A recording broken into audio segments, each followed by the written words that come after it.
During the COVID-19 pandemic that claimed numerous lives, the BJP government had promised to provide a compensation of 30 lakhs to the affected families of KSRTC workers. Despite the tragic demise of almost 380 KSRTC workers during the pandemic, their families were left without the promised support. These families have been waiting for 2 years for the compensation that was assured to them. Highlighting this issue, a prominent leader from the Welfare Party, Tahir Hussain, has spoken out, drawing attention to the unfulfilled commitment of the BJP government. Only 11 families received compensation, he said. देखिए, अभी हमने एक ताज़ा video देखा जिसमें कर्नाटक के जो साबिक़ वज़ीर आला हैं बसवराज बोम्मई साहब, उन्होंने ये दावा किया है कि कोरोना के दौरान हमने सब लोगों को हर तरह की सहूलतें दी, राशन भी दिया और सैलरीज़ भी दी और सारी चीज़ें। लेकिन एक बहुत बड़ी चीज़ जो है वो उसका डिस्कस उनके इसमें नहीं आया, वो ये कि कोरोना के दौरान तकरीबन हमने सिर्फ एक डिपार्टमेंट का डाटा जो रखा है, 380 के करीब लोग जो है कोरोना में अपनी ड्यूटी के दौरान मारे गए थे। इस पर हमने कई प्रोग्राम्स भी किए।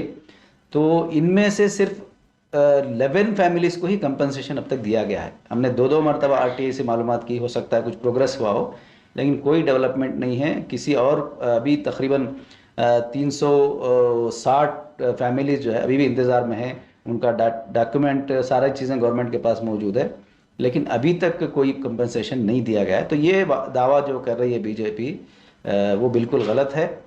इसीलिए हम ये कोशिश में लगे हैं कि अब नई गवर्नमेंट जो आई है, तो यहाँ जो नए ट्रांसपोर्ट मिनिस्टर हैं उनसे हम मुलाकात करेंगे और ये जो कंपनसेशन की बात है जो पेंडिंग है इतने सालों से, वो रिलीज़ किया जाए, उस पर हम प्रेशराइज़ करेंगे उनको।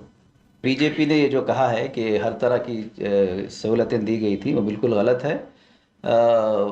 ये फैमिलीज़ को आज तक अभी तक कोई फंड नहीं मिला है। बार बार इलेक्शन के दौरान भी BJP ने इसका दावा किया था कि हमने सारा कंपनसेशन भी सारी चीज़ें दी हैं, लेकिन अभी तक सिचुएशन वैसी ही है। 365 के करीब फैमिलीज़ अभी भी इंतज़ार में हैं, दौड़ धूप कर रहे हैं, भाग दौड़ कर रहे हैं, लेकिन अभी तक कोई पैसा उनको नहीं मिला है।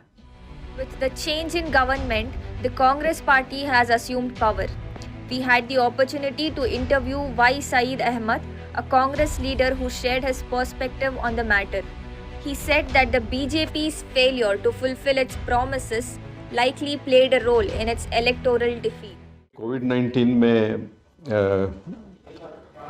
जो कुछ भी लोग कोविड की वजह से उनको जान गंवानी पड़ी, और उस वक्त BJP की सरकार थी और सरकार ने वादा भी किया था कि सबको कॉम्पेंसेशन दिया जाएगा। जितने भी वादे BJP सरकार ने किए, एक भी उन्होंने पूरा नहीं किया। यही एक वजह भी है कि इन्होंने अपनी सरकार को खो दिया। तो अब सरकार हमारी कांग्रेस की आई है। इस बात को हम हमारे जो लीडर्स हैं, हमारे चीफ मिनिस्टर हैं, DK शिव कुमार साहब अध्यक्ष जी हैं, इन सब के सामने रखेंगे और इस मामले को सुलझाने के लिए हम कोशिश करेंगे। उम्मीद तो है कि अगर हमारी सरकार कुछ वादा करती है तो उसको पूरा करेगी। The BJP failed to deliver its promise, but with the Congress party coming to power, the families anticipate that they will finally receive the compensation they have been waiting for. Now, it is to be seen whether the Congress government will honor its commitment and provide the much needed support to these bereaved families.